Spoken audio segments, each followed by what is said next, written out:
you just do it, it'll turn out okay. And today, we're talking about something that is not okay. I had, unfortunately, I had at least two guests have to drop out because issue of sleeping issues and not being home issues. But one's coming and one's here right now. Hey Hey, Tony, how you doing? I'm doing pretty good. For those of you who don't know who I am, I'm Tony Reed. I have a show called How Creationism Taught Me Real Science, and another show I've recently started called Read Between the Lines because I'm clever with my nomenclature. Is that it's on your main channel too? Yeah, it's on my main channel. I don't really have a secondary channel. All right. So, all right. So, you like, or wait for the guess. What is read between the lines? Oh, the whole point of Read Between the Lines is that there's a lot of subjects where I mean, the people are very impassioned on both sides of it. The first episode I did so far is about creationism and science, and it really doesn't attack creationism. It just kind of shows the difference between science and creationism, and why science and creationism are not the same. Why creationism is not anti-science, but just isn't compatible with science, and also why evolution happens to be. Um, but for example, the next episode I'm going to do is going to be about rape. No, sorry, not rape, abortion. No, sorry. Wow. Okay. That's another subject that I'll be doing in the future as well. Abortion is an issue, though, that, it's, there's people on both sides of it. And I have my own particular opinions that, Yeah. probably won't surprise anybody that watches my show. But yeah, there are other sides to the story, and I want to explore those and also respectfully address those. So they're a little bit longer than the How Creationism Taught Me Real Science videos. They're not quite as concise. They're usually 30 minutes or so at least.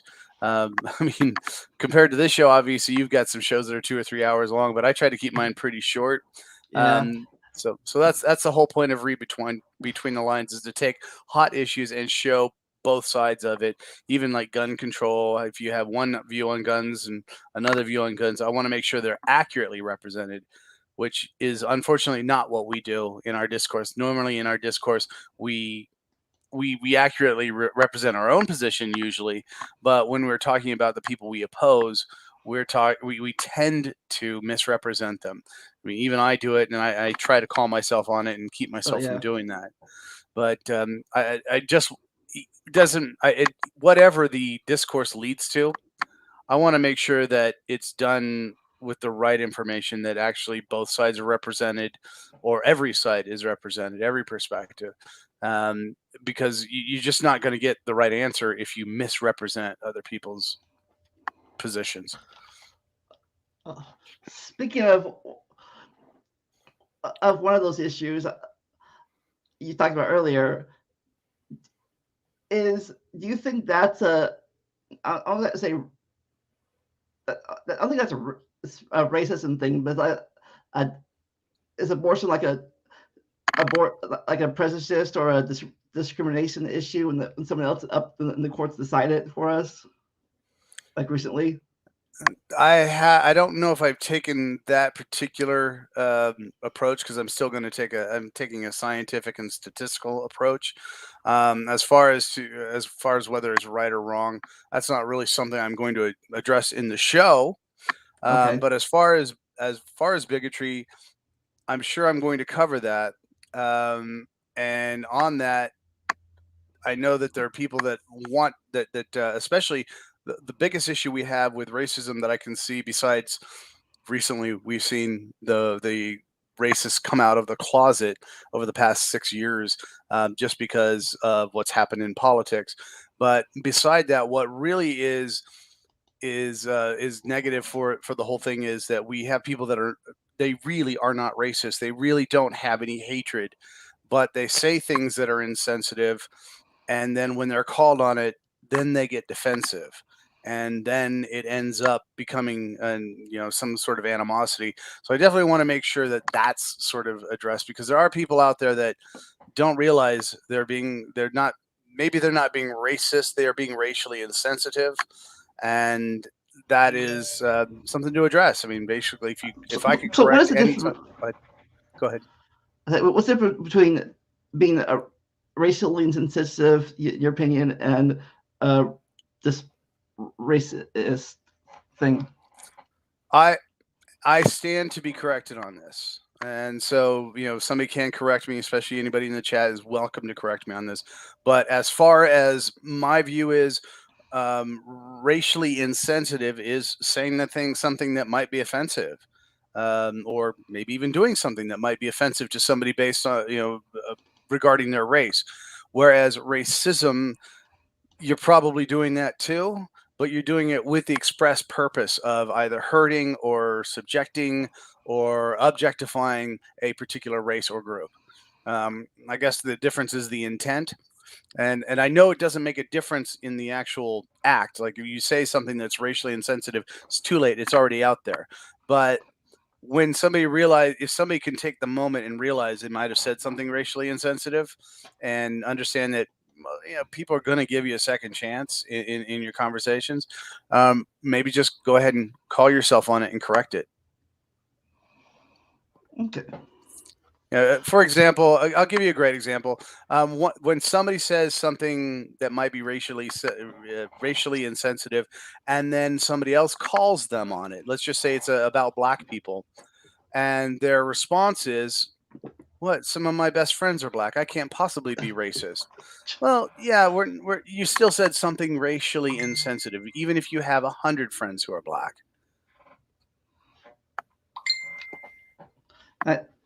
Eric to be a little late. He has to help clean. Clean. Oh my gosh. All right. Well, this is we're gonna name this episode filler. All right. So, all right. Fast.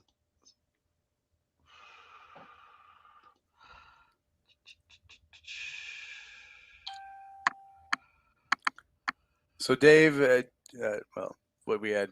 So, Eric's did he give you an ETA? As soon as he can. Oh, okay. ASAP. That's the ATA. Okay. Now, you were when you put this together, it was about prejudice. Yeah. There's a lot more prejudice out there than just racism. Yeah, I mean, that's what I was thinking. Yeah, when I was doing some research trying to find the thumbnails, I found that out myself. yeah. And you could even say that the issue right now with the abortion issue is a good a good representation of what might be a prejudice of some sort. There's a number of people who feel like that they are being singled out for their gender, or sorry, their sex, not their gender. I am learning the difference between the two, so I apologize again if I screw that up, but I'm working on that myself. I'm old. What can I say? Came from a different time, but I'm learning. As far as as prejudice, I mean, you can be prejudiced against people for you know their disabilities. You can be prejudiced because of their religion. You can be prejudiced against people for even their gender, even as well as their sex. I found this one thing that says, "What's the difference?" It has that three circle of things: discrimination, racism, prejudice.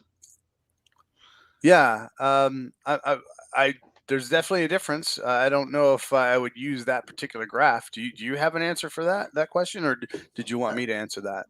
I, well, not really, but I. Okay. But like, Well, I would. yeah, actually, there's graph. This graph is like there's a few crossovers in this magical circle that where you're really really bad. Yeah.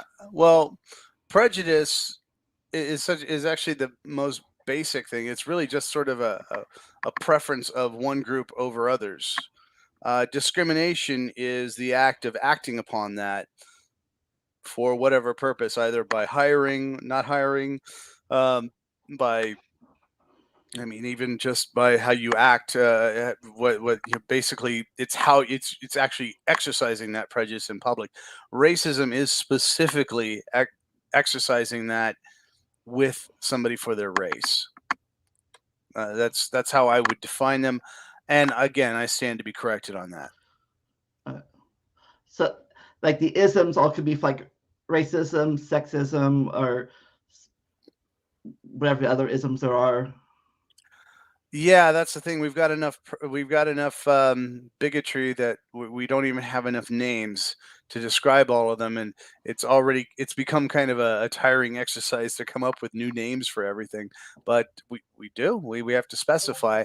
There's I've heard of ageism, and as I'm now 50, so as I've headed into that sort of age, I'm worried about that might happen. I know that if when you put um, a birth date on your resume and you're past a certain age, you're not entertained by that employer very much. Uh-huh. Um, I've seen that, and another thing I can tell you, if we're well, I'll get back to that to those subjects. But there's a lot of different ways of of discrimination and prejudice. Racism is definitely, obviously, one of them, one of the biggest ones. I think that's probably racism is probably the one that's the biggest, simply because it's the one you can see through clothing from across the street.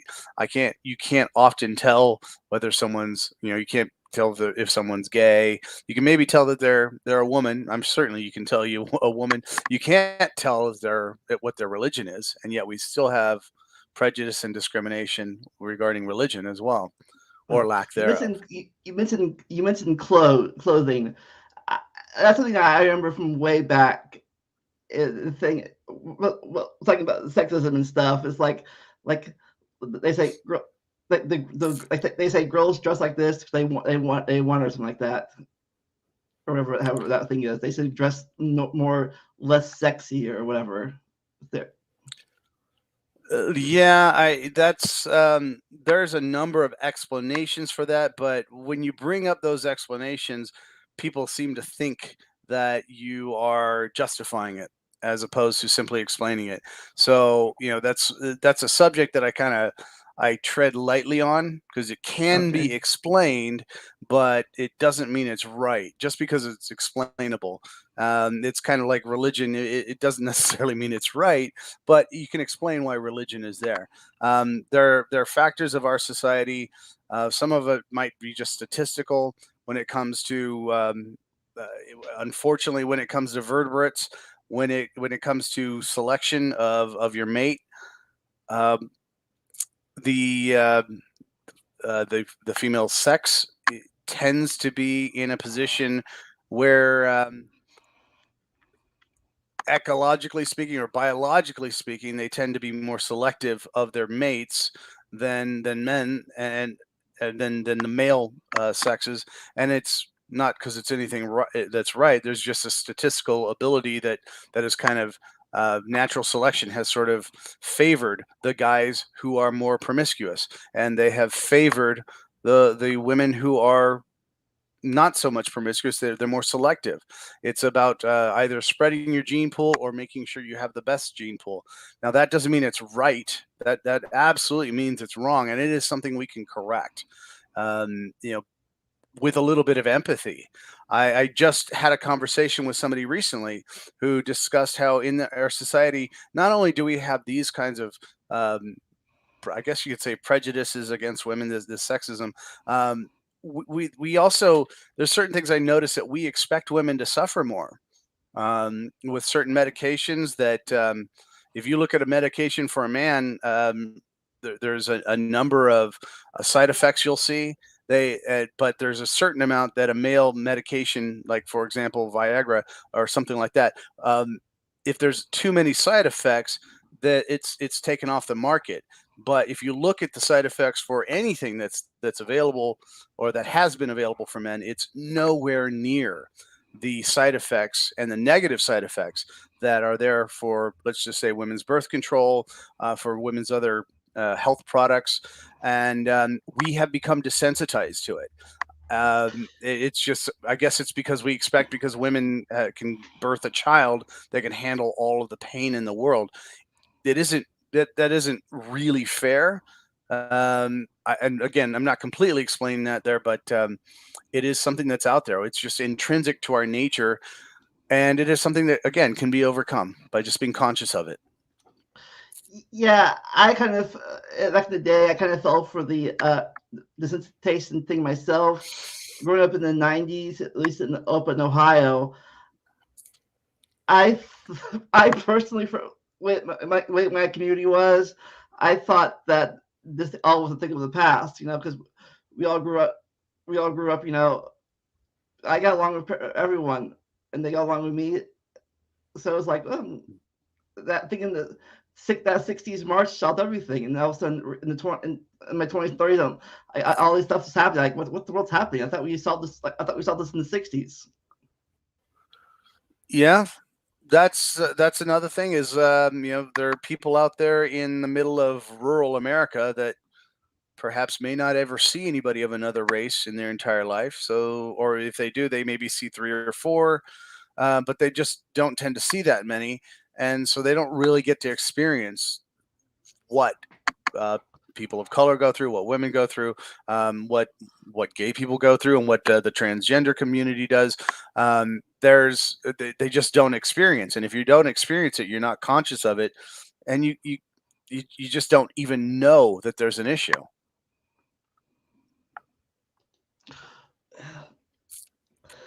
You Is there like a lot of that in Las Vegas where you live? Sorry, I just doxed you. Yeah, you did dox me, but I think I put that on my page. Here, there is definitely a high amount of racial inequality. Definitely an interesting version of sexual inequality. There are a number of other. There's definitely some religious inequality as well, and it's kind of interesting because there's I be able to point fingers. I don't necessarily want to do that, especially on the religious front, but just to kind of put it out there for you, in my area, we're not really too far from Utah. And so there is a The Mormons. particular element. I was just saying, um, perhaps, yeah. I live. We're very close to Utah, so there is a major influence there. There is practices that particular group happens to have in terms of their hiring. I've been a part of it, and it's yeah, again, people want to be with their own people, I guess. But it was something I spoke up about, and it didn't go well for me for that company. But again, that's neither here nor there. Here in the city, I don't know if it's too different from other places in terms of like racial inequality, but there is a problem here, and it starts with the school system. They talk about critical race theory. There's something going on in the school system, and people may not be consciously discriminating against people of color in Nevada, but the system itself has kind of left them behind. And if you're people that succeed in Nevada specifically, or Las Vegas specifically, they are very, very rare. They generally come out. They usually move away to become successful, and then maybe no, they never come back once they become successful. Why would they?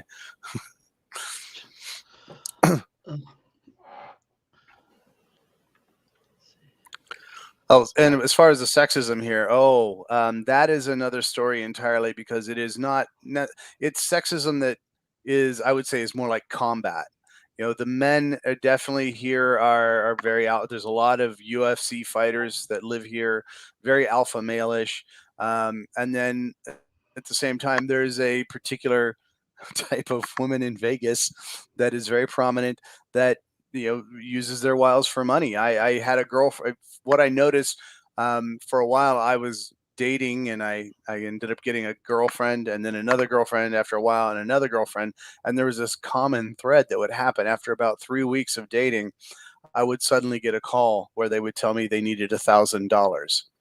And I kept wondering, why is it always $1,000, and why is it always 3 weeks? But it turns out that's what we run. A lot of guys have run into that in this city. So apparently, it's the common thing to try to hustle people for money. And you tell them, sorry, I'm an infamous YouTuber. Give me a few thousand million subscribers, and then I can give you $1,000.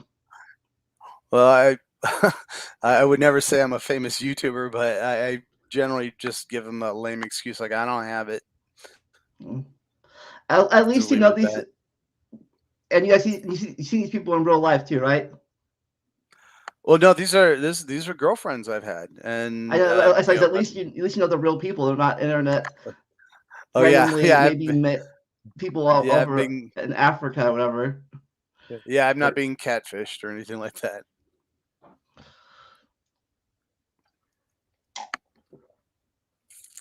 well, So so in Ohio?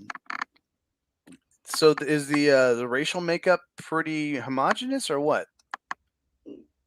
yeah, Hmm. maybe. I think probably 70-30. Plenty Oh. of African Americans, Spanish speaking people here. Some I, I've seen a while, but there were some Hindu Arabic down the street. Hmm. But yeah, Okay. we get along fine until I can understand them in the drive-through. Oh yeah, and considering where you work, that probably you must be a stickler for the way people handle their business there, huh? Yeah, I when I was younger, I worked at a 7-Eleven, and to this day, when I walk into a 7-Eleven, and I rarely ever do, but when I do, it's because I want one of their hot dogs. I know they're horrible for you, but oh my god, I love them. And whenever I walk in there, and for some reason they don't have hot dogs ready, I get incensed because I used to work at 7-Eleven. I've worked at movie theaters where you've got to keep your hot dogs ready. You know when your next rush is coming. Have your hot dogs on the grill before they get there.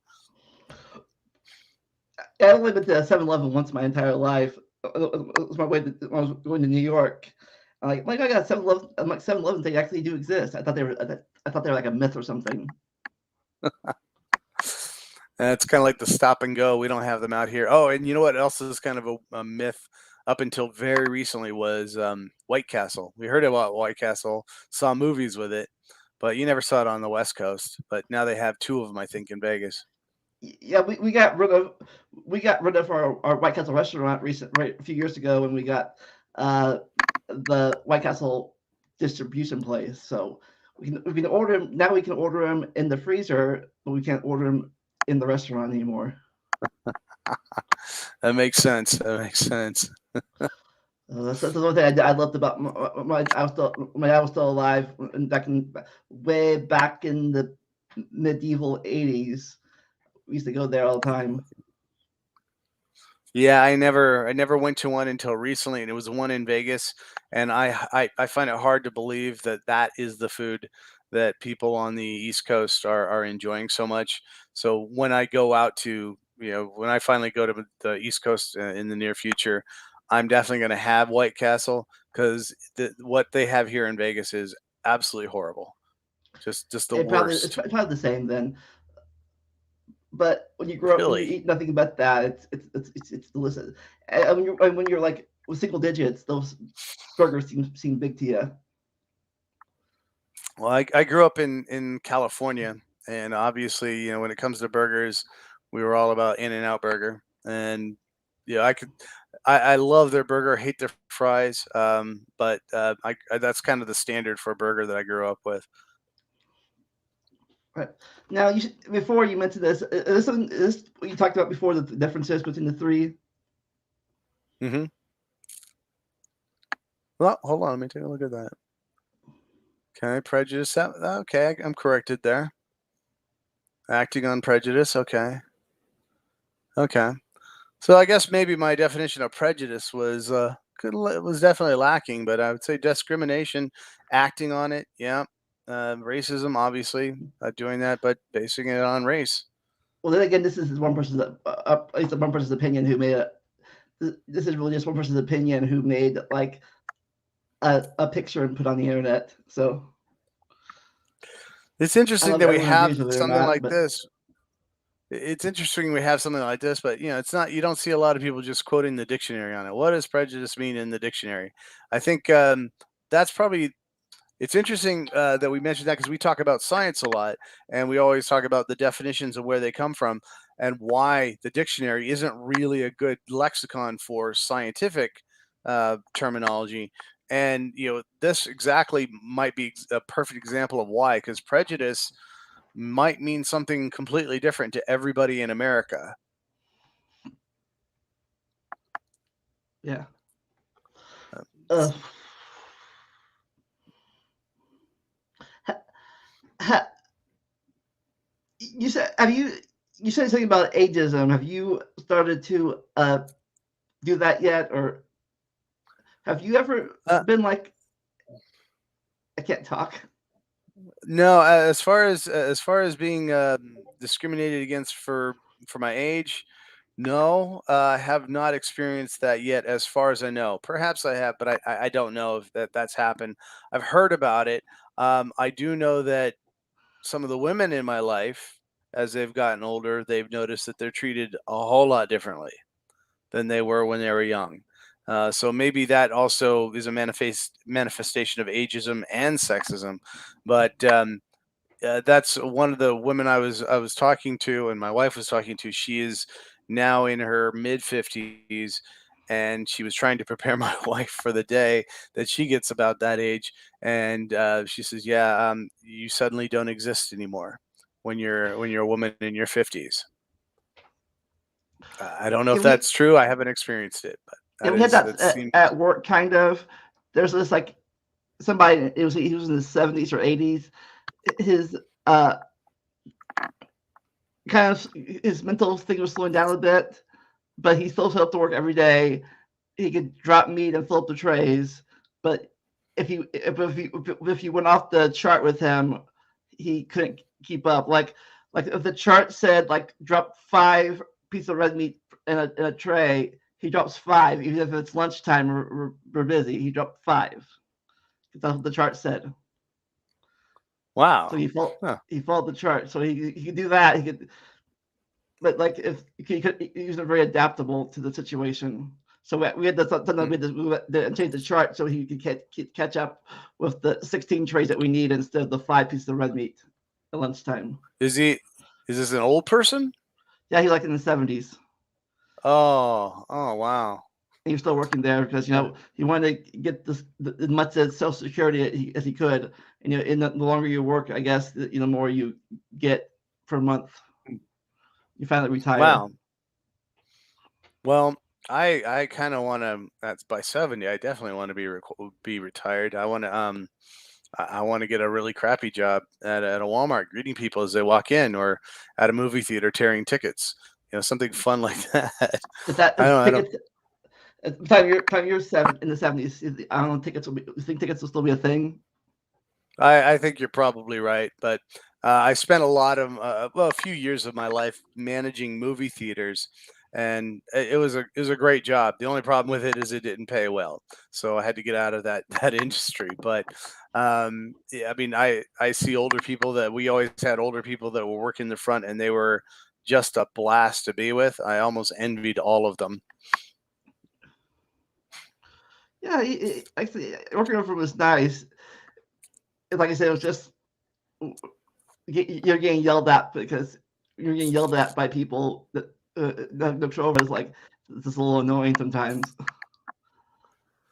Well, it's interesting because I'll also give a different version of ageism, and this is something I was um, venting about to my wife.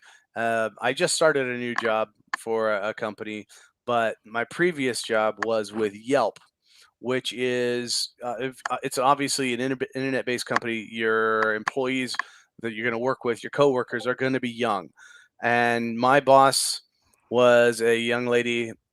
Well, here's the way I put it, to just to let her know, to let give you an idea. The way I described it is my boss is a believer. which means I made a lot of mistakes in life. Because yeah, I really didn't think anybody over 20 actually was a big Justin Bieber fan, but yeah, the boss I had still in her teeny, loving her teeny stuff.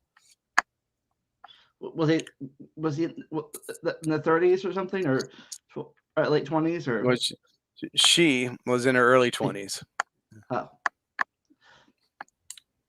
that could Maybe that's a prejudice of mine. Maybe I'm maybe prejudiced like, well, like you think about, against Justin Bieber. well, she might have grown up in 10 years ago. She would have been like in her like teens. So maybe sometimes you're when stuff in your teens you carry out over to adulthood. Yeah, and I'm also going to have to remember that he's no longer he's not as young. It's been 10 years at least since he made it. Been like 15 years, so perhaps I could just get over it. Yeah, Maybe. his some I guess his fans grew up with him, and like I still like shows I liked in my teens and stuff. I'm in my 40s now. And I still like Boy Meets World and other stuff like that. So So tell me about this chart. Why'd you bring this up? well, just I was bringing up chart different things where explains where some people explain the differences between them. Is it it's the one that says that between being prejudice and being racist. Hmm. It's interesting. I actually had to come up. I had to. I did about a year and a half ago. I did an episode of my creationism show about intelligence, or the idea of intelligence, and it was basically some of the arguments that creationists bring up about intelligence. But in the process of explaining what intelligence is and how we came to building artificial intelligence, I also needed to define intelligence, and had to go through the history of that. And there was a book that came out, I think in the 80s, it might have been in the 70s, called The Bell Curve, which basically, that number one bullet point you have, racism, it basically equates people's ability to function in this world to their solely to their genetic makeup and who brought them into this world.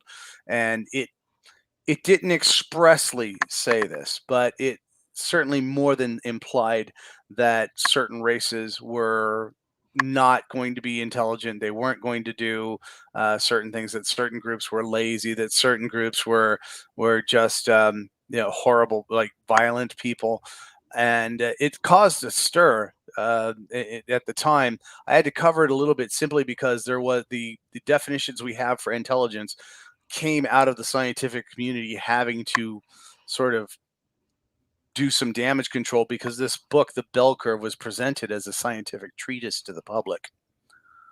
No, what is a bell curve? Well, the term bell curve, it refers to in a class. Some classes, they just grade everybody on an average and say they have what's called a bell curve. So there's Yeah, some I've heard people of a that'll great. have A's. Like I heard of a Yeah. I heard of a great grading curve. Is that the same thing? Yes, it's called a bell curve. Grading Okay. curve, bell curve, same thing. And so that's essentially where they came with the title. It's been long enough since I've read that book that I don't really realize. I don't remember what exactly tied it in specifically, or how they even made the bell curve really applicable to race, except to perhaps say that races had this curve, and this race has this curve, and this race has this curve, and they're genetically predisposed for it, as opposed to maybe culture, or maybe what they say, they have nature versus nurture. Oh, so like I would so it's say like probably both. so is it like every individual as people as an individual thing that you all like group them together? Oh, it certainly did. I mean, we all come up with exceptions to their rules, of course, but I don't remember the authors, and I don't even know if their names should even be publicized anyway. But they did a pretty harsh treatise about intelligence, and associating or correlating it to people's race. But on the other hand, what always, I don't remember who said this, but somebody who I'm marginally familiar with said something to the point of, yeah, I'm impressed with Albert Einstein, but what really bothers me is that there are several other Einsteins out there, and unfortunately, they are stuck in sweatshops and in fields picking crops. Um, there's a lot of intelligent people. If you, I've noticed in my entire life talking to people, people are intelligent, even if they can't talk with me on certain subjects. There's always something that somebody's just an expert at that just amazes me that they know it. Yeah. Now, uh, people have always, I've learned this over the years. People have always been prejudiced or racist or whatever. But do you think the the internet nowadays has helped spread that faster than before, besides this word of mouth and growing up in it? Whether or not yeah, the internet definitely is responsible for all kinds of ideas getting out. It is obviously it's accelerated racism because now everybody has a free platform to go ahead and say what they want to. You could even if you wanted to be clever enough, you could get away with it on YouTube, Facebook. Um, but what I've noticed is it's not just racism, but there's other good things about the internet as well. Yeah, Um, 10, 15 years ago, I wouldn't be able to just look up a peer reviewed paper from my home. I would have right. to go to the library. In fact, only less than 10 years, 5 years ago, I was still going to the library, taking my feet and walking down to the library at UNLV and learning, finding and they don't even have a great library, but that's where I was able. I had to go find my peer-reviewed work, and now I don't even have to leave my home. I could just, type in a few things, and I'm in there, and I've got this. So it's the thing is, it with the internet, it's just that everything is out there, and the filter that people have. I think that's pretty much the next thing we're going to have to build up as a culture is our bullshit filter. Yeah. Now you mentioned like in the past 6 years, you felt that this is growing a lot more than it had before. Than you remember it being before. Well, some of it was because I was behind the times on some of the technology. Okay. But when I've said, "Oh, I'm trying to find these," and then suddenly get people say, "Hey, have you tried looking here for your sources, or have you Well, tried looking I here know for I'm peer not reviewed talking about papers?" your sources now. I'm talking about uh, the discretion and stuff in the last 6 years. You said. Well, in the last 6 years, okay, I'm going to sound like I'm blaming somebody, but I'm not. I mean, there are people who would blame him, and but ever since the 45th president was elected, for some reason, I'm not saying because I don't think he really said anything overtly racist, but he did seem, for some reason, racists seem empowered, and they did not mind expressing themselves and saying incredibly racist things that just like 5 years ago, 6 years ago, I mean, that would have gotten them banned. I mean, it's just people have the ability. People that are racist that maybe kept it to themselves have found each other on the internet, and now they are talking. And when they're talking together, they're able to exchange gripes about the races they dislike. They're able to also put it together that they're marginalized, that they're really the ones that are being discriminated against, and that's really the effect of the internet, is that we have the ability to communicate, and it's supposed to be a good thing, and it should be a good thing. Unfortunately, when you do that, you also the responsibility is you have to figure out a way to filter out BS. Yeah, you made a good point right there. The difference between real discrimination and what's it called? Per feeling that like and prescribed or feeling discriminated. I guess like say one side, can't get a job because they're trans, whatever. They're different. they're black or whatever, and the other one, can't like say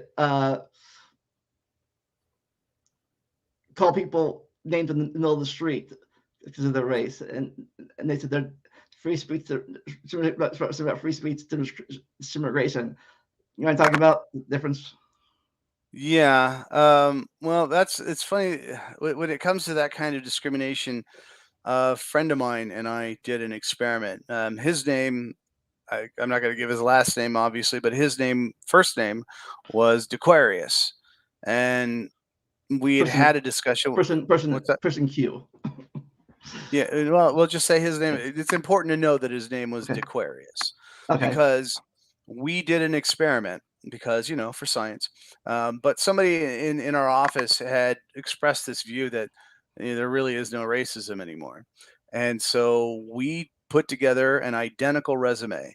My resume. We just took my resume and put his name on it and his address and his contact information, and then we sent both of those resumes out, framed a little bit differently so you didn't couldn't tell they were the exact same resume. I got all kinds of responses to my resume. He got maybe like one or two, and how could it was the exact same resume going to the exact same employers. The only difference was the name.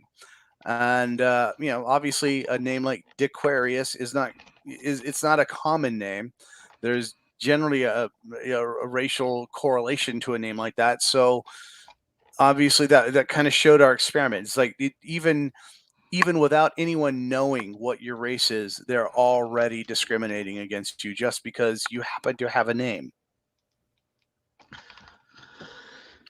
I just remember, yeah, the same thing happened. I remember. I think they did a report on this one time on the news, the sexism thing, where they had two experiments out there. One was a guy hitting a girl, and everyone went up on trying to stop him. The other one was a girl beating up a guy, and no one half the people didn't care. One half the people didn't care. Yeah, the world is a different place for all of us to begin with, but um, yeah, whenever I hear, there was a time where complaints for not complaints, but descriptions of what they encounter from women or from people of color fell on deaf ears with me. Um, One of the things that really kind of cleared that up for me is, well, I mean, I became a musician and the gay community really embraced me. So you know, uh, I was kind of I was brought together with a bunch of people that were very open minded towards other people. But then um, after that, I started noticing what people are going through, and that it's just not the same world for them as it is for me. I mean, I can give all kinds of. Why don't you try this? I will watch some of my friends try to get ahead and get batted down. Like I said, yeah, I can't never know fully what people are going through, but I know how I felt when they treated me like that. When I was when people spread the rumor that I was gay back in the '90s, and like Mhm. so. But like I said, I could never fully experience what that's like, but all the hatred I got because of there's just a rumor about it. It wasn't nice, wasn't good, and I never wanted Yeah, other people to feel that way. I dealt with that in high school too because I was into music and theater and stuff like that, and so I got sort of maligned that way. All kinds of speculation, and it's funny because I guess I didn't learn my lesson then. Even and then also hanging out with a lot of gay people, I still because they were more militant gay people than just gay people living their lives. They were in the community. They were out there and making sure that they were fighting for the rights. It never occurred to me that maybe it's difficult to come out, and I at the time took great humor in making fun of people for not coming out of the closet. I'm like, why don't you come out? We don't care. Well, number one, it didn't occur to me that yeah, people do care, people still do care, but then also eventually I had to come out as an atheist, and it's nothing like coming out as a gay person, I'm sure, but just enough of a taste of what happened and how people treated me when I came out as an atheist was enough for me to go, okay, I'm no longer going to make fun of anybody for not coming out of the closet. It's unfortunate that I had to be beaten over the head with life to realize that. Hopefully, other people don't have to do that. But unfortunately, I've watched things, and I wish I could say I was intuitive enough to have figured this out without having to see it. But some of us just need to see it. We need to Yeah, understand. and like you said, some people, some places, or communities, like you said, they might be more open than other communities. Like, like That too, yeah. I'm from San Diego, which San Diego is, I wouldn't say the most gay friendly town. It has a lot of good gay areas, a lot of fun places. There's an entire area called Hillcrest that is very prominently gay. But then I've gone up to Eureka, California, moved up to Eureka, and there's a place called Gurnaville, which I would say is one of the coolest places I've ever been, and it is a hippie retreat. Almost every vehicle there is a Volkswagen bus, and it is a gay hippie retreat. It was a blast. You don't really tend to see heterosexual people there, and I had to keep it to myself that I was heterosexual because I wanted to fit in. It was a lot of fun. like I said, so that going there, that place is California, but you try to do the same thing, like say southern Mississippi or Alabama, where I could say more, I guess I want to say more religious Bible Belt people live down there. I might be generalizing them too now, but it might be harder for them to come out down there. Well, it probably is because they do the religious thing. I don't know if that's. I mean, obviously that's going to be a factor. Yeah, It's really more the exercising of it, and really, I mean, unfortunately, the whole Christian thing is used to be it's used yeah, to be prejudiced and to be racist or bigoted, and still say no, I'm not bigoted, this is what God says. So now they're racist or bigoted, and they're not even taking ownership of it. They're saying it was God's idea. yeah. That's a thing I've come to realize too. Throughout the ages, not just recently, but throughout the ages, some people will use whatever they want to justify their position. Indeed. That especially in politics. I mean, in anyone. Well, I've gotten into sales. I've been a salesperson for a lot of my life, and one of the things I notice in sales is whatever gets them to sign on the dotted line. You tell them what they need to hear. Um, I've kind of in my older age, I've got a definite moral issue with that, or ethical issues with that. But the whole point about sales is get them to sign.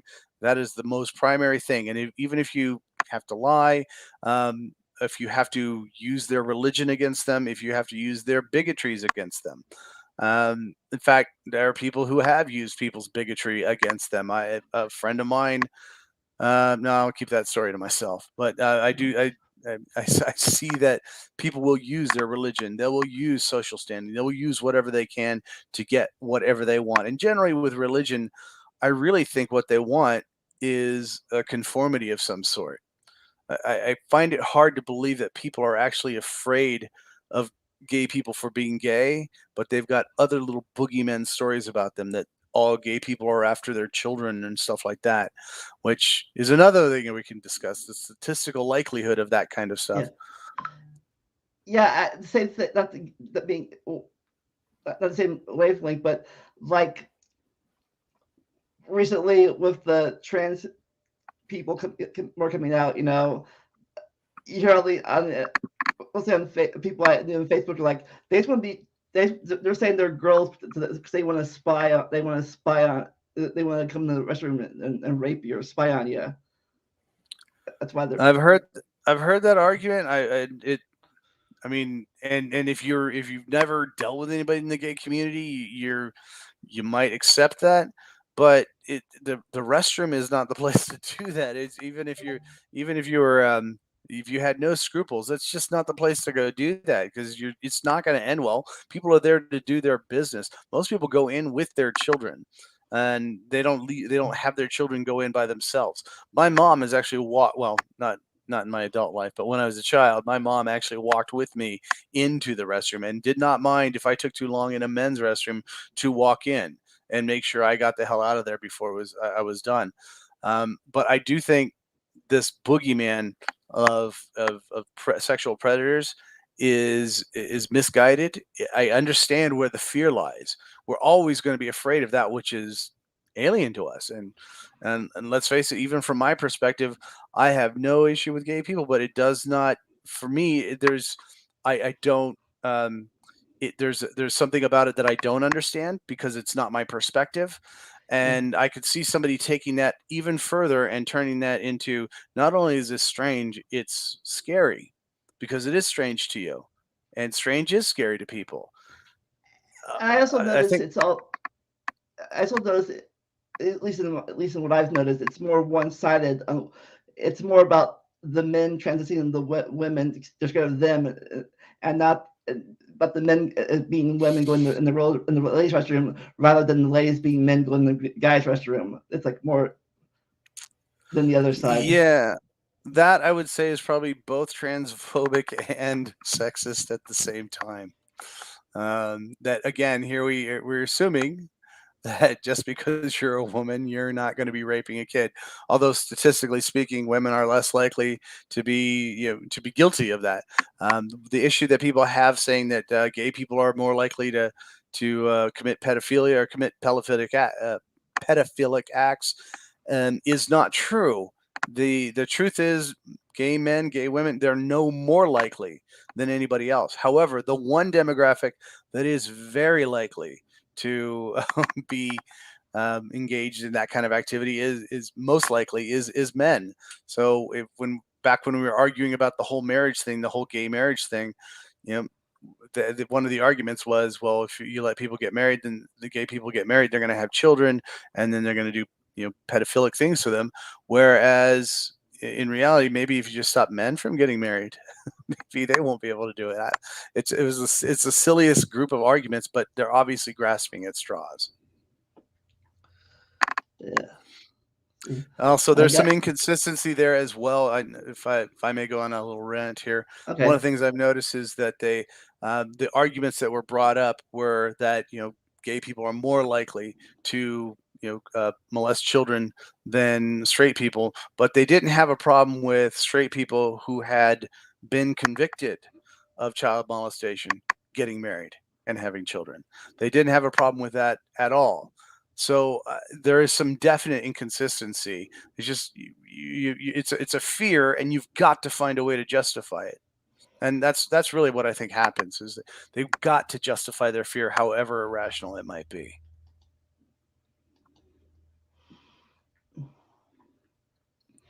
Hmm. I found another picture. I'm going to share talking Okay. about differences.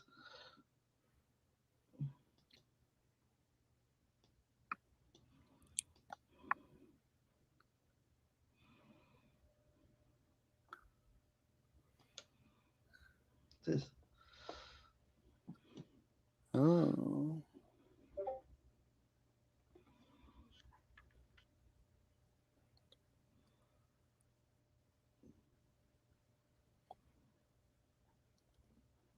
Hmm. this this wrong thing. So it can Can resolve you it scroll a little bit more? Let more me see that down. last group of squares. Yeah, let me see the last group. It says it's less destructive. It's more. This is more destructive. Apparently, Why? they're saying. Apparently, it's Yeah, saying why is that because there? I have no idea. Apparently, Yeah, I mean, this opinion. it's yeah, it's destructive. I don't care who suffers more. It's destructive no matter what. But Yeah. this the caused by dislike and hatred as opposed to mainly caused by ignorance. When I was a stand-up comic, one of the last bits I wrote and it didn't go well with the audience that was there. But the cool thing is, I got to sell the bit to another comic, and he's made money off of it, quite a bit of money off of it. But I did a bit about people whenever somebody walks into a room and says something racist as hell, and then they leave the room. There's always going to be somebody that says that guy's just ignorant. And my thought even then was, when did ignorant become the euphemism for asshole? People that are overtly racist are not ignorant. They know what they're doing. They hate you anyway. They're assholes. They're not ignorant. I could go into the history of it, but these are very intelligent people, very well educated, that started most of the racist movements you talk about. They are just bad people, and we need to label them that way, because they're making our lives worse. They're just. I mean, even though you may not be the race that they're targeting, they are making it worse for you, because the race that's targeting, it's only going to be a matter of time before they associate you with them. So we do have to kind of, I mean, we do owe it to each other to call Yeah, ourselves on stuff. We also have to call ourselves. yeah, yes, I agree with that because there's I've learned it's not just a right thing. There's also like stuff on the left side, like also there's crazy on the left side too, not just the right side. Because I remember in the it's like 10 years ago, uh, some of the militant SJW movement was calling everyone sexist. Yeah. It was Every, that's interesting. That I remember that time when that started, and I remember its origin seemed to, for me at least within the atheist community, it seemed to have. I would say the ground zero moment for it was a young lady by the name of Rebecca Watson, who is somebody I'm surprised I'm subscribed to. I love her work. She does a lot of calling out bad science, and it's stuff yeah, that's published in reputable journals. She's brilliant, but she was at an atheist convention and had a bad experience with somebody in an elevator, and because it's his word against hers, it kind of unfortunately showed us something about the atheist community, because we at the time, it was popularized that we have less crime, we have less racism, we have less teenage pregnancy, blah blah blah, and it almost made it sound like we were better people. We're more enlightened, and we're more I guess woke would be the I think term. that sounds familiar. I think I remember that Yeah. that not, I don't know all of it, but I think I remember when I heard people talking about that elevator incident. I think I remember that. It was a big deal. She took a lot of guff for it. I think she even removed her YouTube channel and came up with another one recently. But she faced it, and then there's that Sarcadian. I forgot her name. The Anita video. yeah, I remember her Yeah, too. Sarkeesian. Yeah, she also came out with her reviews, basically reviewing video games, finding sexism. I believe she said everything is sexist, and you have to call out all of it. I'm not sure if those are her exact words. I've seen this movement grow, and my thoughts on it is that they're actually fighting for the right cause. And everybody has a different way of expressing themselves. And in the end, Yes, the common goal is what's more important. yeah, Um, because I know this is going to be a controversial thing that I'll say right now, is that a lot of people love to credit Martin Luther King with the civil rights movement, but I wonder if Martin Luther King's message would have resonated as well if it hadn't been for people like Malcolm X or the Black Panthers. yeah, There were angry people saying, "Here, we had the carrot and the stick. We had one yeah, group of people fighting for their own rights, saying we will do something about it if you don't do it, and then yeah. another person that's speaking our own religion back at us, saying we're going to be good people and you can go ahead and beat us up, and we're just going to be victims for you." And when you have those two, it's like Yeah, a good cop, bad cop thing. one one was like the Gandhi person doing. I see. I'm doing nothing, and people are still beating me up. Other side is like we're doing something and we're fighting back. the difference. Mhm. Yeah, I mean, we love to talk about how, what Martin Luther King did, but you can't forget that the Black Panthers and Malcolm X made a big difference in there, and it's with when it comes back to Anita Sarkeesian and her way of doing things, it probably falls on deaf ears. It didn't fall on completely deaf ears with me. She makes a Yeah, point, but yeah, also the video game industry is driven by profit, and true. the video games she recommends almost never end up being successful. So if she's Yeah. right, it's The only problem unfortunate. I had with her personally, this is my opinion, of course, like but she was doing the same thing that the other side was doing, lumping every, and not maybe not her specifically, but the people who follow her, lumping everyone in a category. Like if all men are this, or all white people are this.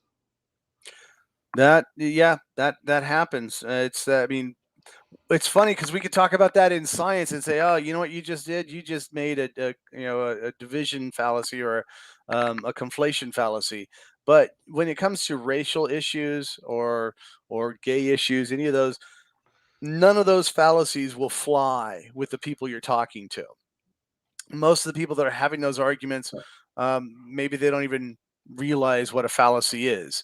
But it is something I see a lot. And again, like I don't agree with everything Ms. Sarkeesian says, but she does have a point about sexist things that are in the media. And if you want to get a taste of it, she's a great place to go.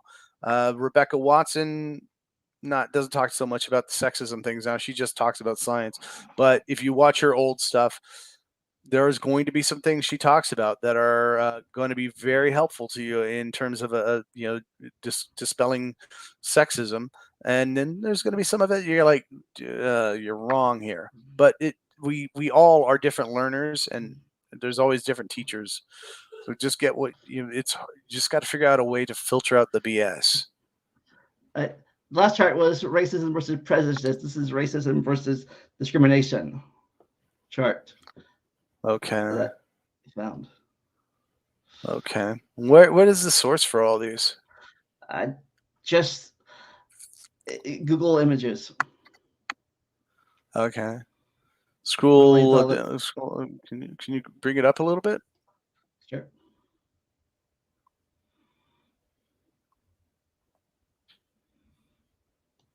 Okay. Go up a little bit more.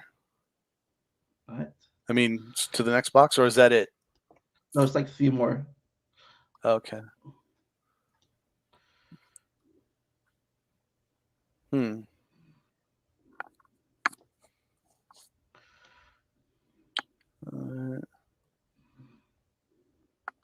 Okay.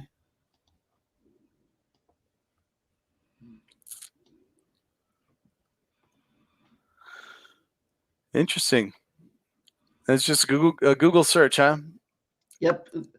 Google images. I was looking for thumbnails to use for this video, and I found all this chart. At least somebody's opinion on these chart things. Yeah. You have a question, a thing for you real fast. It says you cannot make you cannot make a beetle because of video because of you. What's this? The bottom, What about it? Bree can't make a video because it's all your fault. Oh, the video broke. No, it says from a comment from Brain Bug. I don't know what that is. I don't see that. You see at the very bottom of the page. Oh, look at that. Oh, I cannot make a bombard you. No. Brain bug. Make your video. Make your video.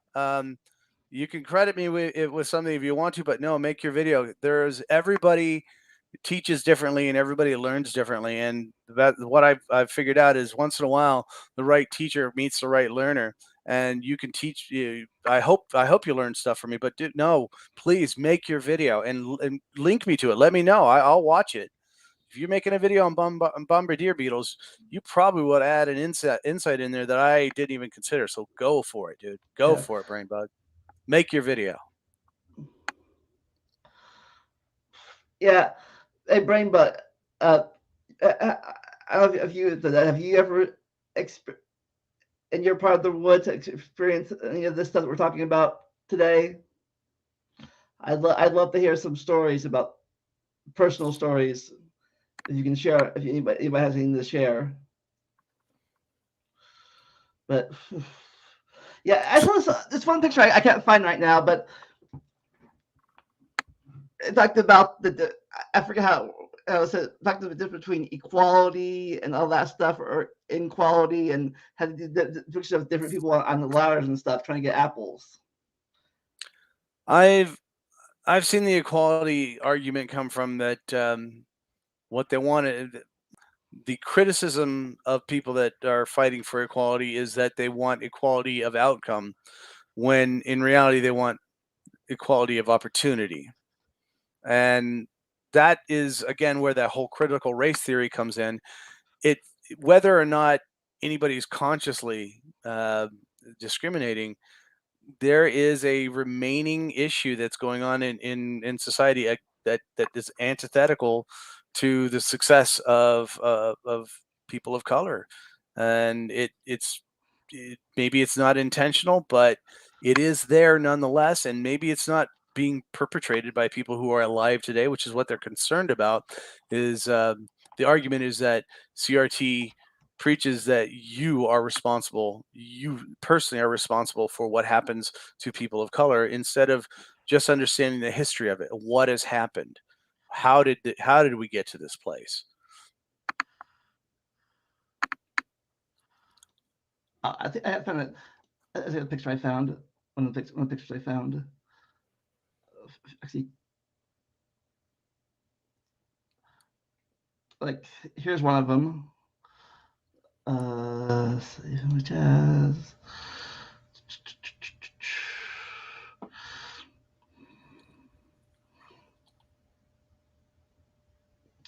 Because I think it's relevant. The picture might be relevant to what we're talking about too. So, Okay. I found two of them, or actually I found more of them. But all right, let's see. Share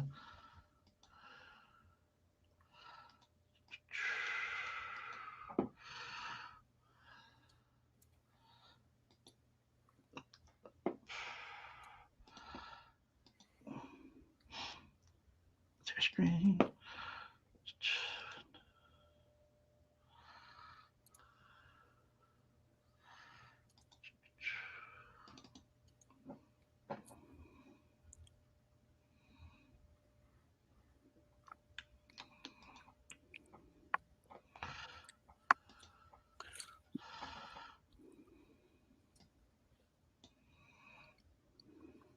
Yeah, I think I found before about the apple tree and stuff. I can't really read the writing that's underneath it. Yeah, I can't read that either. Oh, well, there you go. Got the main words down there, the big words though. Is that? I wonder if that drawing is from The Giving Tree. It looks like it's from a book called The Giving Tree that I grew up when I was a kid. Yeah, I heard about that. Take a look. Yeah, there's an inequality. The thing treated over, and one guy can apple, the other one that. It says equality is the one lean over has a bigger ladder there. It says equal quality. They both the same size ladder, but the other one still can't get the apples or whatever. Other one they straighten the tree up in the same size ladders.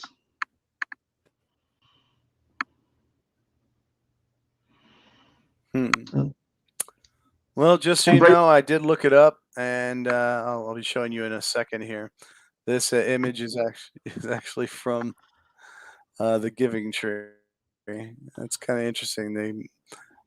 yeah, Brainbug says the world population Yeah, and generations were bring it and up, still are expressly but racist. My I grandparents could see are. that. Inequality. Where one person's getting. Good.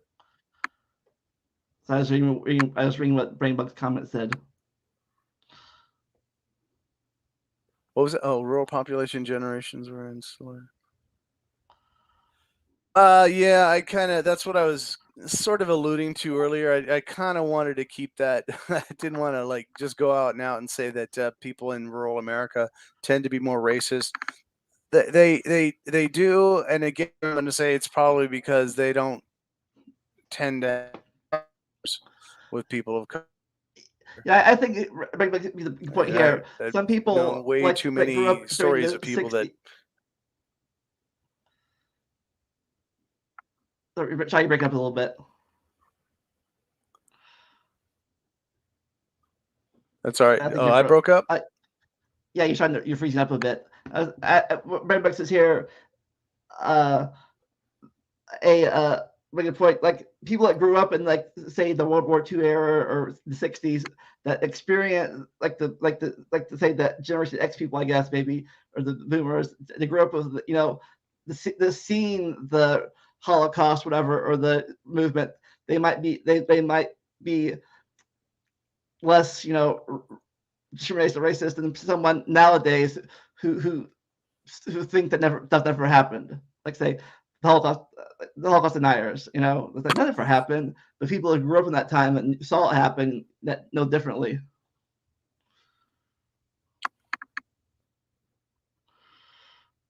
Here's the thing. And I noticed this a long time ago.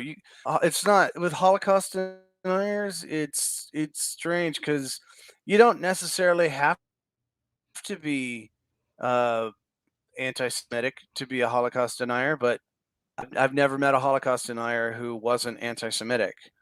Not a single one, not once. I've seen. Well, still there. Yeah, I've never seen anybody who was like, yeah, I respect the Jewish people. I think they're fantastic. But you know what? The Holocaust never happened. I've never heard anybody say anything like that. It's always they're denying the Holocaust, and they also just happen to hate Jewish people. Yeah, I think not nothing, not the equivalent of this, but I remember, it happened I think it happened a few years ago, recently, when the pedophile people got mad because the LJTBC people, Q people, wouldn't let them join their flag. Did you hear about that?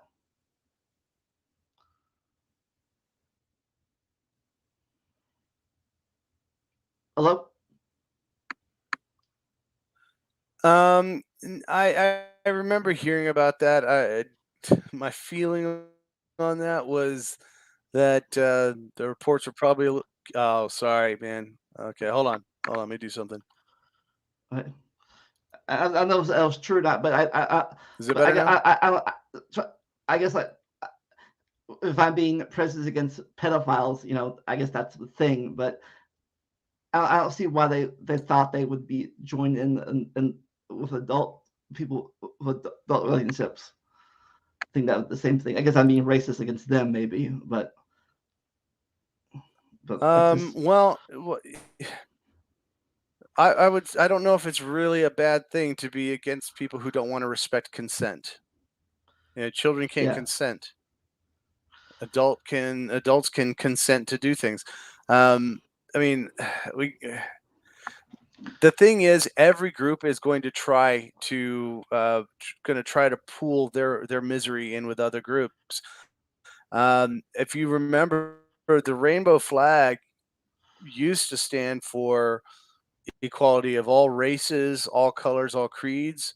The Rainbow Coalition, and but they didn't think that they would include gay people in that. But gay people began flying the gay flag as well, or the rainbow flag as well, and now it's pretty much a gay thing only. Gay that and the triangle thing. Um, but yeah, I mean, every group wants to go ahead and associate with other groups. The big issue with the pedophiles again is that they don't respect consent. The idea is that with pedophilia, it's somebody that is not. You're actually hurting somebody. It's not like somebody who's black who's being black. That's all they are. They're being black. They're not hurting anybody. Gay people are not hurting anybody. Pedophiles are literally, well, not when I say pedophile, I mean people that actually act on their pedophilic urges are hurting somebody. And I don't think that's right. I don't think that's a prejudice at all. Unless you want to say prejudice against people who hurt people, and then I'll go ahead and be glad to say I'm prejudiced against people who hurt others. Yeah. Yeah. Yeah, that's equality and equity. I think I've seen this one before. What is equity? Same opportunities.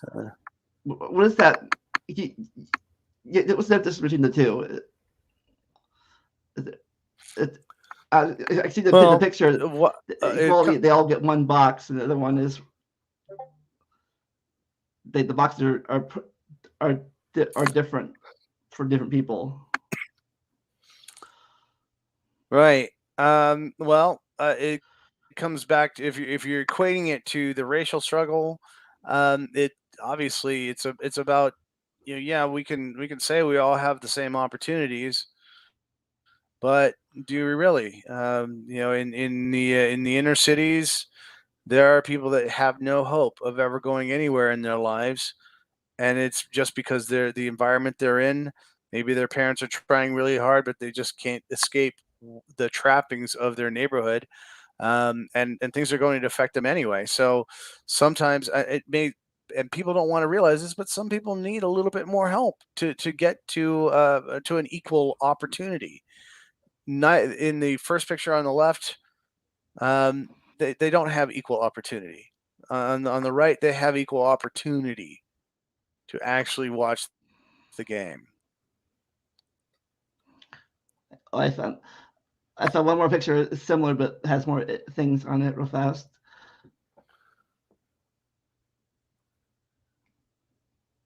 Let's see.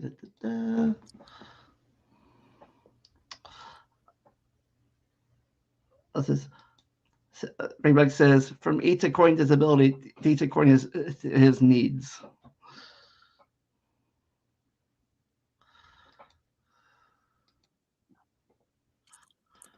Yeah, that's very quite biblical. Technically communism. I know that's partially somewhat associated with socialism, but it's not really socialism. Oh, look at that. Oh, I thought you were going to show me that picture. Yeah, I am. I got to close the last picture. I got to close one picture before I get that one up. This thing is weird like that. This one even has writings underneath of it. So if I can.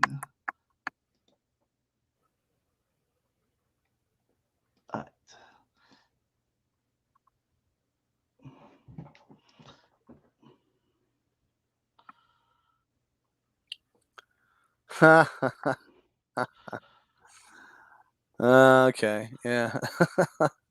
Reality, one gets more than is needed, while the other ones get less than needed. Yeah. Equality thing, and then justice. I would say the reality is correct, the equality is correct, the equity is correct.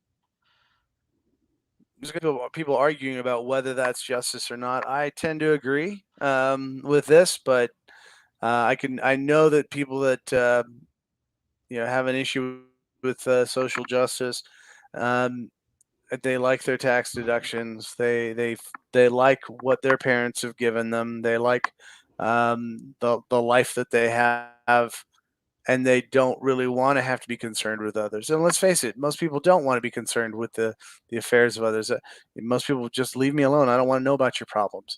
I can get that, but all three can see the game. It's the inequality. I guess here they're trying to say that the inequality that was there is because of the fence, and that. You agree with the last picture then? Goals to get to. What's that? So the last picture, you don't agree with the last picture then? Okay. What? Sorry, they're breaking up. So you don't agree with the last picture then, personally? No, I agree with it. I mean, that's correct. I just think that the reality is there is a reality that there is going to be a fence. There are going to be Yeah. obstacles to you no matter what. Where I think critical race comes in is that there are obstacles that don't need to be there and shouldn't be there. And if that's where we're going with justice, that's what I'd like to see. I like to see Okay. unnecessary obstacles removed from people's success. You said critical race theory. Why do you think some people are against that being taught? I think it's mostly because of the major stories that are told about it. That they're talking about it being taught in elementary school, and it's not being taught in elementary school. I don't know anybody in elementary school who could understand it. I barely have a grasp of it, and I've been to college, but it's it isn't blaming white people specifically. It's the fact that these things have happened, and they still affect people of color to this day. Yeah, yeah. I think the most I learned about something like that in elementary school was slavery was a Actually, thing. the other thing I was thinking, I think they, what,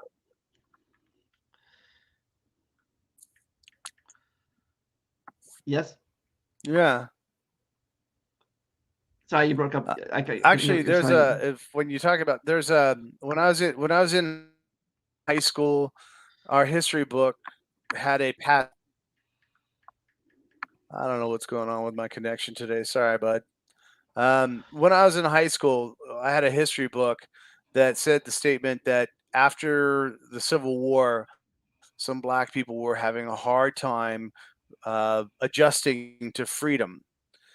And that bothered me because I was like, how can anybody have a problem adjusting to freedom? And in reality, it was the white people were having a hard time adjusting to black people being free. The moral of that story is that the narrative that's taught, we don't always realize where it unfairly puts the bias. It wasn't black people having a hard time adjusting to freedom. It's that they were in an environment that didn't want them free, that was resentful of them Yes. being free. Um, I really do like I want justice. I would like to see reality faced, and it needs to be addressed by both the oppressors and the oppressee. There are obstacles, but more than that, I mean, the obstacles. Some of them are so unnecessary, and we could do much better if we remove a lot of the unnecessary obstacles. Yeah, I just noticed this. I tried earlier, but that the white short guy is not only no boxes. He's even he's a hole in the ground even. So he's not even on the fence. He's under the fence.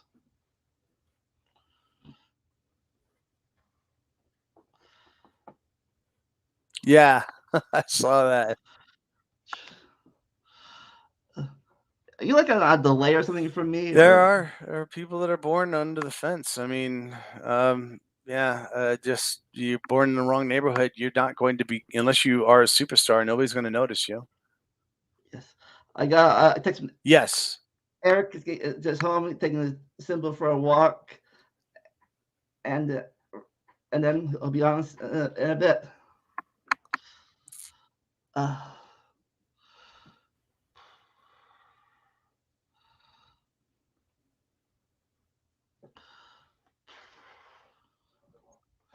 Okay. I'm actually going to probably when he comes on. I'm probably going to have to take off because family things that are going on. uh, But it'd be cool to say hi to Eric because I've been enjoying his show too. He's got a show that's launching Eric the Tyrannoceratops. That's some good yeah. shit, good stuff. Sorry. Well, wait for him. Anything you want to advertise coming on your channel coming up that you're making right now or coming up soon? Any projects for either of your shows? Um, yeah, my on the read between the lines. My next episode is going to be about abortion rights. The one after that is going to be about gun rights. I'll eventually. I've got a major one. It's going to take me a while to put together about transgender issues, which is I really need people who are more adept or who know more about that community than I do. Know that I'm not going to come across knowing everything I need to know about that particular community, but I do want to see their issues addressed, and also address the reason why people fear them. As far as my How Creationism Taught Me Real Science show, my next episode is either going to be about some of Nathaniel Jeanson's work, which has been sort of passed around recently quite a lot, or perhaps I'll do a deep dive into ERVs, simply because I'm getting a lot of people asking about that. There's a few other subjects, but those are the two that are kind of hot on my mind right now. Orphan genes as well.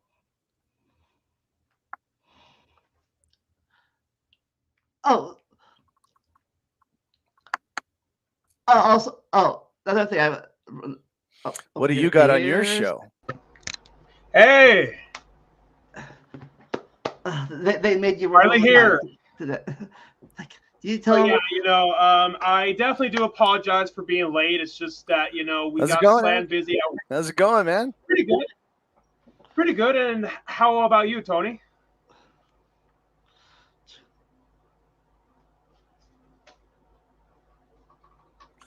I'm doing all right, You seem man. to be. Congratulations on your finals, man. Oh yeah, totally. Yeah, I definitely feel very, very happy about it. Yeah, And I guess I'm and dropping especially out. but yeah, considering that a lot of the other people in my class didn't do it very well, but I say that's kind of their own fault. It is because that a lot of them wouldn't even show up, to the lectures or labs. So I'm like, okay, if you fail, that's your own fault. Yeah, yeah. I saw your Facebook post about. I think it was Facebook. Maybe it was YouTube, but where you post I think it was you posted where you failed the exam and you rewrote it again and you passed it. Yeah, pretty much, yeah. And so yeah, my biggest advice to anybody in college, if you don't understand something, it's perfectly okay, to reach out to somebody, just so that way you can understand it. It's because during my first semester of college, when I took Geo 101, there were 4 exams in total. I passed exam 1, failed exam 2, I passed exam 3. So then afterwards, I saw a tutor and whatnot, and he would show me what were the questions that I got wrong. So and then that way, on the final exam, when all those questions popped up again, I was able to put down the right one. And so because of that is why out of all the exams, my first semester of college is why that one was the one that I got the best Nice. score on. So yeah. Uh, well, we're gonna say goodbye to Tony right now. He has family issues to deal with. So, thanks for being on, Tony. Cool. All right, guys. I've got to take care. Yeah, yeah. I got to take care of some family issues, my friends. Alrighty. Uh, Alrighty, man. yeah, yeah, we were talking about the difference between being racist, prejudice, and discrimination. Do you have an opinion on those 3 different things?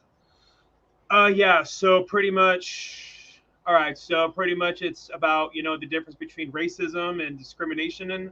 whatnot. Okay. Well, I think that there's a line to cross about that because I mean, do do I think that you should just go around and call black people the N word for no reason? I definitely don't think you should do that. But at the same time, though, it certainly doesn't mean that just because you're black, it doesn't mean that you're a saint. Yeah. Like, So yeah, personality-wise, there are idiots and nice people everywhere. pretty much, yeah. It doesn't matter if you're white, black, Jedi, or what. It kind of goes back to what Martin Luther King Jr. said during his famous "I Have a Dream" speech.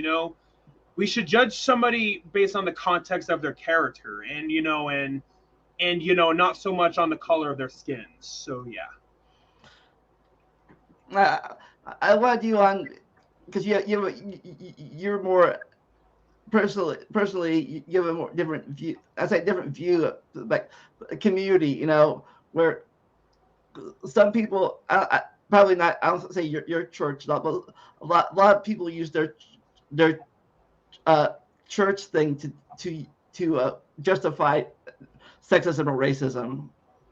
Which I definitely don't think that they should use the church to justify that, because I just feel like that doing that's going to cause that much more of a divide of people within the church and outside of the church. And I mean, that's one of the reasons why that people don't want to go to church, and I can definitely see why. So yeah, I mean, I guess that could explain why that they're doing it, but it certainly doesn't justify it. Because I remember, like, I think it was the late '90s or early 2000s, where one denomination accepted gay people in their congregation, and everyone else was like through like oh my god moment. How can you do this? Yeah, yeah. So I actually never even knew that there even were some denominations that are okay with gay people. I didn't know until my first semester of college. My first semester of college, there's this guy named there's this pastor, like, who runs one of the clubs that I go to. He teaches philosophy, and he's a pastor, and he's married to his husband, and he also runs this other group at the like at the university, like for people who are gay, lesbian, or trans, or whatever. Like for people within a church, and yeah. So I mean, of course, I definitely know that there are some other denominations who will contest to that, but I mean, it's like that with a lot of denominations, like with young earth creationism, theistic evolution, old earth creationism, Yeah. even views on like baptism, and and yeah, there's even some dispute with some churches whether or not if you should have musical instruments whenever you sing. I really don't think that should matter that much, but yeah. Yeah, and I think also different churches have different opinions on the thing too. Like like when I was growing up, my church said was in the was the what's it called, that it's wrong, but God loves you anyway thing. Where other churches were like, kill the gays, stone them. Yeah, and with that first thing you said, it reminds me of that old saying, "Love the sinner, hate the sin." Yeah, But yeah, I definitely met a lot of Christians who will pretty much will say, they will say that, but they won't say, the exact words, but meaning the same thing. And and even a lot of translations of the Bible will do stuff like that. With the same verse, within these translations, it will, they will use different words, but it will mean the exact same thing. And yeah. so So I'm guessing your church wasn't a was it what was that church called? I forget what it was called, but the one that protested against funerals and stuff. Westboro type of church. Uh, the churches I've gone to never have protested against funerals. I don't know. I've never heard of a church that's against funerals. What do they have against funerals? Why? No, funerals are not. These people would go to funerals for military people and protest them, saying gay should die, fags should die, or gay should die at the funerals for military people for some reason. Yeah, and as far as stories I have heard from like former Christians and now atheists, they will say that that's the number one reason why that they contest against religion, and I can see why. I mean, that's just it speaks for itself. And Colton asked, "How do I join?" I can send you a link to that. Hold on, I will send you a link real fast. But yeah, I think also we also do that. We also me and Tony talked about uh, actual discrimination and presumed discrimination. Like we talked about the YC people before, how they said they're discriminated because they can't teach creationism in schools. Yeah, and say if they want to teach young Earth creationism in like religion class or mythology class, that would be fine. It's because that I am not against people, having an understanding of what young Earth creationism is. I'm not against that, but it's just when they try to put it in science class, then yeah, and then that's where I take the issue with, and I know a lot of other people would agree. Like Richard Dawkins, I know definitely is highly against that, and yeah, and so yeah, I want to read all these. Equality, the assumption that everyone benefits from the same supports. This is considered to be equal treatment. Reality, one gets more than is needed, while the other gets less than is needed. Thus, a huge disparity is created. Equality, everyone gets the support they need. Yeah, I definitely do agree with that. Everyone should get the support that they need. Regardless if you agree with their views or not. I definitely do agree. And yeah, what's funny is that I remember my sophomore year of high school, there was this, I'm guessing he was a troll commenting on my really old YouTube videos. He was accusing me of being racist when I said nothing that had anything to do with racism. And what's funny is that way back when I was a junior high, I actually used to date a girl who was the opposite race of me. I dated a girl once like who was black. So I'm obviously not against that. And I remember my senior year, I even kissed a girl once, like who was black. So, but I met people who are black who are nice, and some of the most chill people I've ever met. But I've also met some pretty toxic people who are both white and black. So, I feel like that just because you're black, you shouldn't just get a slap on your wrist. If you do something stupid, you should be called out on your bullshit. So, All right, Colton, I sent you the link. You want to join? but yeah, Colton, I don't think I've ever heard of you, but definitely would Yeah, love I went to to I meet you. went to school. I went to school with him back in the primitive '90s. Oh, so you two went to high school? Yeah, Oh, cool. we were bad kids together. Yeah, We I st- look back I, on. I think the statute of limitations are up now, but we stole our friend's bike and parked it on the street. Yeah, I look back on the stuff I did in high school, and I go, man, I was such an idiot for doing some of that. But I feel like that a lot of people feel that way. So yeah, Yeah, yeah. We also got yeah. I shared the other things we shared with Tony. You ever see that apple tree picture? the apple tree. Um, Maybe I have, maybe I haven't. If you show me, it might I will ring a I bell. will get that up in a second.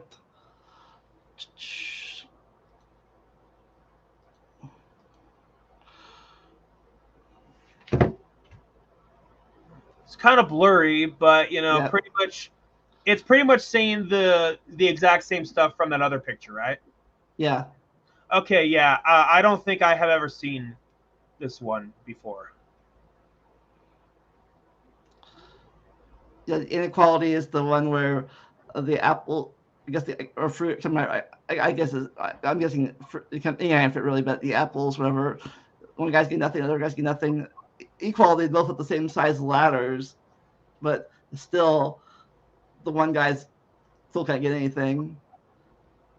The Okay. I can't pronounce it. Equity is where the one ladder is bigger. It's like the apples. The other one, they make the tree the same size, so the equal ladders matter more. Okay. I definitely think that that's a good representation of all that. So yeah. Hey, Colton. Hey, Oh, hey. Okay, so I'm here, so it does work. Okay, cool. Hey, how you guys doing? we're good. Pretty good. You know, I just got home from a really, really long day at work. So yeah. Me too. I drive on the road for a living, but I think both of you have equal, actually good valid points, and I was just figuring I'd stop in to say hi, Hey, All especially right. because I remember Lamont from back in my days back in Vandalia when I lived there. Is my camera working okay? yeah. Yeah, Oh. it worked. Yeah. So you ever, So have you dealt with this kind of we're stuff talking. at all? Have I dealt with exactly what? Like prejudice, discrimination? I came out of the closet in 2008, and that's why I moved away from Ohio. Now I'm back Yeah. here. Um, So yeah. I remember back when I was in high school. You know, the bullying got pretty bad, but the ones who got bullied the absolute worst, unfortunately were any guy like that was gay, and that was why all of the, anybody who was a gay guy at my high school, they were way too scared to tell anybody or show that they were gay, because they knew that if they were, or if they would, they yep, would be packed. Out of all 4 years that I was in high school, I only saw that's a that is very valid. That happened to my brother. He was a year ahead of me in school, and that was the reason why I kept myself in the closet for so many years. I Was can see because why. I'd have to go around Vandalia with a bat and bloody people up. Well, once or twice because of the things that they said about him. Even though he was kind, they were kind of right in the fact that he liked men, but they weren't kind of right in the fact that they used words like faggot and things like that. Yeah, and out of all 4 years I was in high school, I only saw a gay couple have the guts to hold hands in the hallway once, and they were mighty. Really, They were when did mighty brave.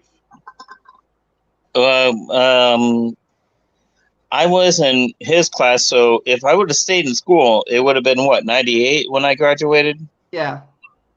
Yeah, because I didn't go to high school. I quit 2.5 days of my freshman year. But what year did you graduate? I'm sorry, my eyes are, I can't see your name. Me?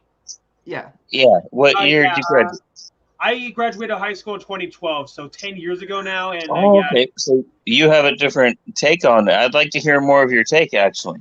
Yeah, Okay, so really fast. The other thing, I guess I thought you were a little younger, but it's also weird that we grew up in the '90s. When that stuff was just start. I won't say being. Well, I don't like to say being normalized. But it wasn't normal for men, but it was for women because we're talking about Four Non Blondes and Courtney Love and the Lilith Fair and things of that nature. It was okay to be a lesbian, but not to be gay unless you were stereotypical gay, which you had the snap, snap, snap, and all that stuff. yeah, But you look I at think at me, the I'm a time guy, we had. I'm a hairy. At the time we had I'm sorry.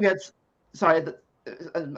My, I don't know if you like. At the time we had those shows like coming out, semi-gay shows like the Will and Grace show and all that. Coming up. Yeah, that stuff wasn't me. That was my brother. But yeah, that was He starting to. fit into that stereotype, but I did not.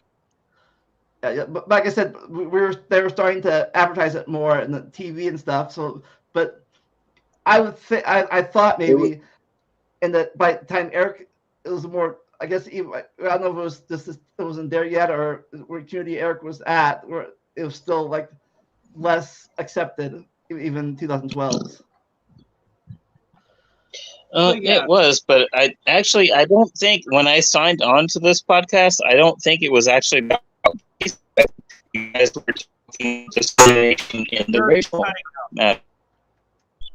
Sorry, you're breaking up a bit. But yeah, so anyways, you asked for my perspective and whatnot. So high school for me was like this.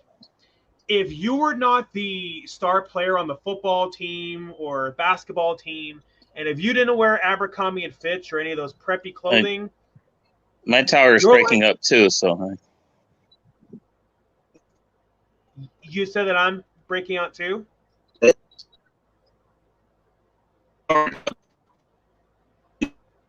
I can't understand anything that he's saying. Maybe it's his internet connection. You better. the connection is not working out so well. Maybe you I should try don't to have get. internet. He's on his phone, I think. He's using your cell phone for. Yeah, I'm on my phone. I don't have Wi-Fi or broadband here. Okay. Maybe it's the connection with where you're at. So maybe go into a different room.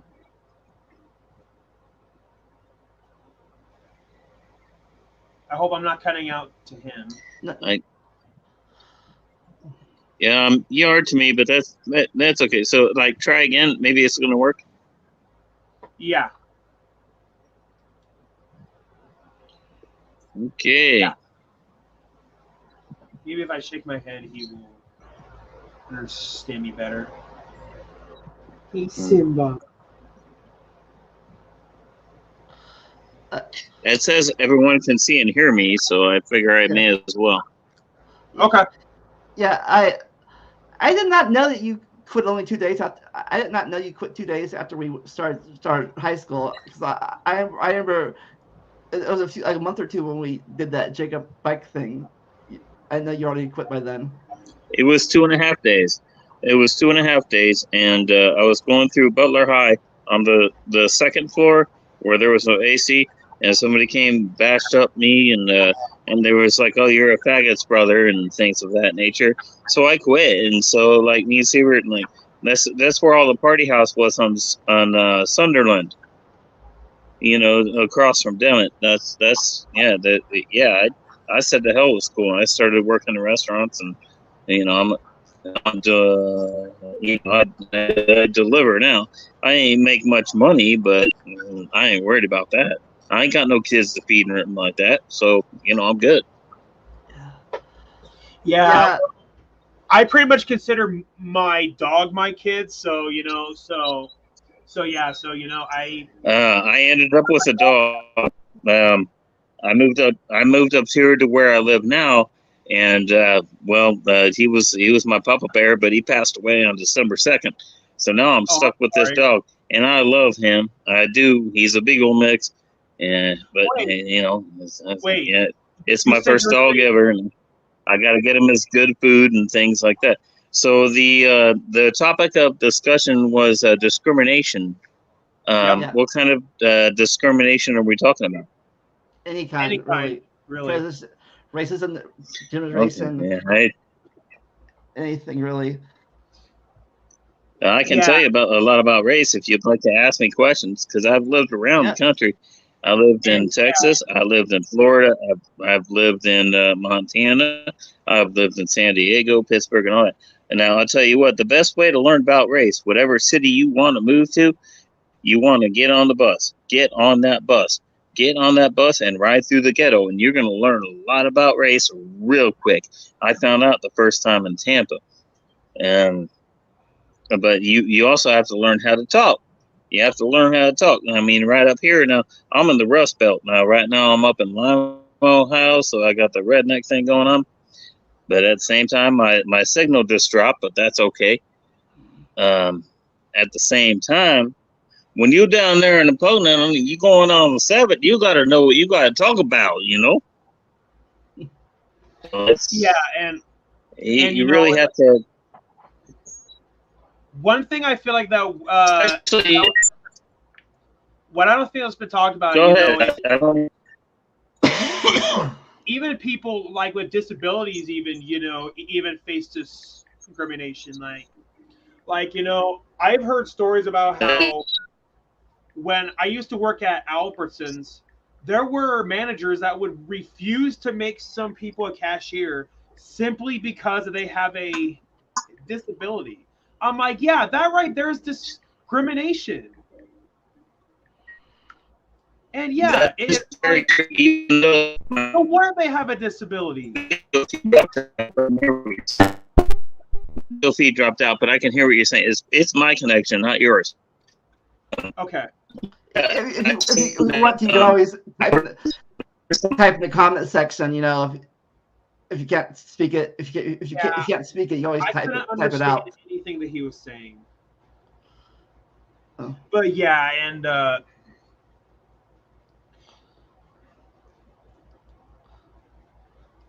right, let's see if his connection works better this time.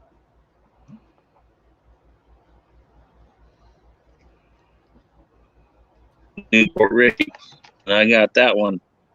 But I can say, I got the damn. But me know it was. And that's years ago. But yeah, Publix when it comes actually giving a shit about their employees.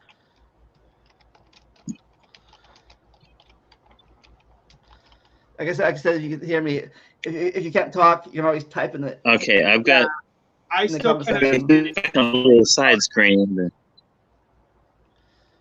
I'm sorry. Should I drop out to make the quality of the stream better?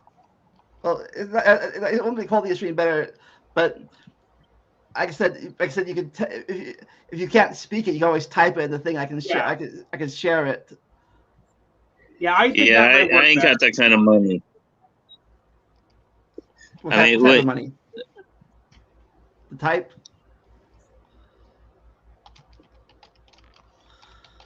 All right. So, anyways, as I was saying, you know, I have met people who are on the spectrum of autism, and I've heard stories about how people would refuse to give them all these opportunities, like say, oh well, you can't drive a car because you're autistic, but so what? I've known plenty of people with autism who can drive a car, so. Yeah. It's not this the thing is the spectrum. It's not one thing. It's a whole different side of autism. At least it's a whole different range. Right? Yeah. Exactly. And you know, just because someone's autistic, it doesn't automatically mean that they lack intelligence. I mean, some of the most intelligent people who ever lived had autism, like Albert Einstein, Sir Isaac Newton. I believe even Charles Darwin even had it. And I know that Hugh Ross, from Reasons to Believe, has it, and he's an astrophysicist, I believe, so, or a astronomist or something like that. I know he deals with the science of space, so yeah, and so if you're gonna do that, you're just begging the question, and and that's a logical fallacy to do that, and and just because somebody doesn't have autism, it doesn't always automatically mean that they're super intelligent either. So yeah, okay. We also brought this up on the thing, like talking about this too. The different.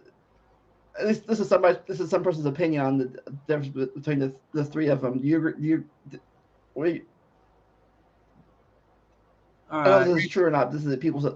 I found on Google Images the opinion. Finding media value of a person, group, or thing before knowing anything about it. Yep, I definitely do agree. You shouldn't just assign meaning to a person or group or thing without knowing anything about it. I remember growing up. I've been a big Godzilla fan growing up, and and I remember people would just automatically would shrug it off, saying, "Oh, what, a giant monster? Pfft, that is stupid." I'm like, okay, what you did right there is a genetic fallacy, and you're not even giving, the movie a chance. So yeah, that I feel like is just one example, of being prejudice. I know that there's a lot more extreme examples, kind of like what Colton said a while ago, about how gay people are getting murdered simply because that they are gay. And yeah, that's not a reason to kill somebody. And discrimination, acting on prejudice, treating person. Is this working? Yeah, For I can now. hear you a lot better now. Yeah. Acting Okay. on prejudice. Well, I can tell you another story. I'll tell you about Cinco de Mayo in 2008 when I lived in Texas. I lived in Houston. Well, it was outside the big belt in Houston. It was in Pasadena, and I was the only white guy on my block because everybody Mexican, right? So everybody Mexican, and I was walking home to it. It's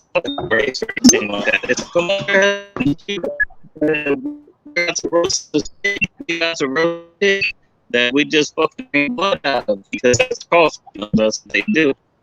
And so it's kind of weird, I guess, that way. And maybe I jumped into the conversation. It's because my phone, and all that stuff. But like, it just depends on the explanation you want to talk about.